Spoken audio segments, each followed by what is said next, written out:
last part of this equation, when you think about impressions, is one of my favorite stories.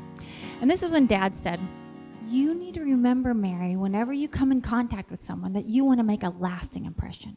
You want to make sure you pour the comeback sauce on everybody you come in contact with. And that's one of the most powerful things you can do to be successful in the people business. And I am listening to him, and I'm trying not to be disrespectful anymore. And I look at him and I said, don't forget the comeback sauce, okay? Dad, I know you want to help me, and I get that.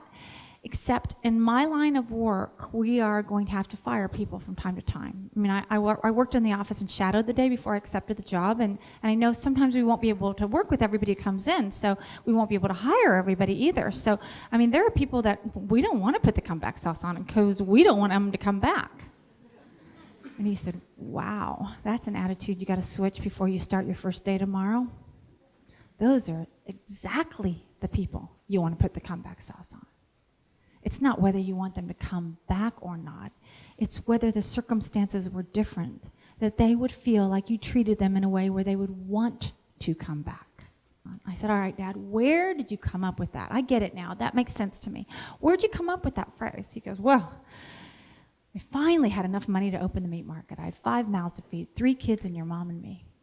And I'd been working for, Mr. Snow for a lot of years. And, I'd been working since I graduated from the 8th grade. Age 14, I'm coming into Kansas City, sending money home. And finally, I had enough money to open Johnny's Market, Bicklemar Meats, 704 Cheyenne, down in Kansas City, Kansas, right by the river. And I opened up the market, and I'm so happy and proud. And I took 2 guys with me from Mr. Snow's. And they wanted to be part of a startup with me. They were 2 of the best guys that I could ever think of to partner with me to make this company work. So here I am. I opened up the market, and we're only in business about a month or so, and the 2 guys came in one morning and they said, Johnny, we're in trouble. We were at Sammy's bar last night, and we've got a big problem, Johnny. What's the matter?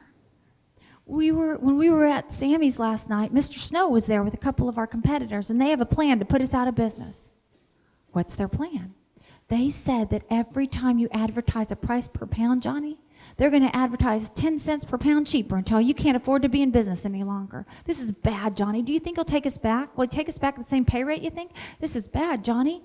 And Dad said, they're really worried. He could tell. He didn't want to laugh out loud at him because he could tell they were very concerned.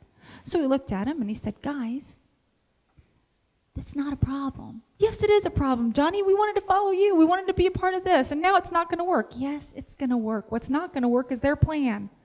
Why not? It's simple. Their plan won't work because we don't have any money to advertise. None.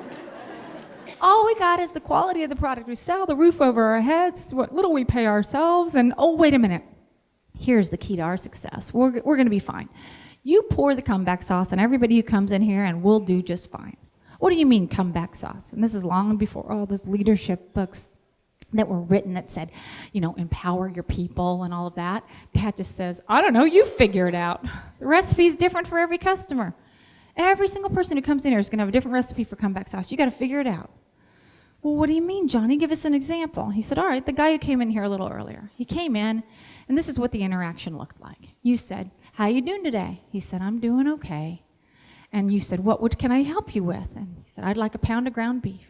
What are you going to do with that ground beef? I'm going to make some spaghetti for my wife and baby. My wife has been sick all week. My baby's been sick, and she wants spaghetti red for dinner, so I'm going to make that. He said, all right, well, there you go. Thanks for coming in. And he left. It was a nice interaction. If you would have poured comeback sauce on it, this is what it would have looked like. How you doing today? I'm doing okay. What can I help you with? I'd like a pound of ground beef. What are you going to do with that ground beef? I'm going to make some spaghetti red for my wife and my baby. My wife's been sick. My baby's been sick. It's been a long week for everybody, and that's what my wife wants for dinner. Well, you know what? I'm sorry that your wife and baby have been sick. Sounds like you're doing a good thing taking care of them. You know what? Somebody ought to do something nice for you, don't you think? Here, take it off the scale. I put the pound there. Let me get you a little extra. Reach into the cooler, grab a little extra, top it off, wrap it up, and say, here. Now, somebody's taking care of you today, too. I just gave you a little extra. You're not charged anything extra. You'll just go pay for your pound. And please know that I hope your wife and baby feel better. And you know that every time you come in here, we'll take good care of you. You know that, right? Tell your friends we'll take care of them, too. And we hope to see you soon. And again, I hope your wife and baby feel better. Was the interaction a little different? Yeah. Dad Dad said the recipe is different for everybody who comes in here. You figure it out one customer at a time.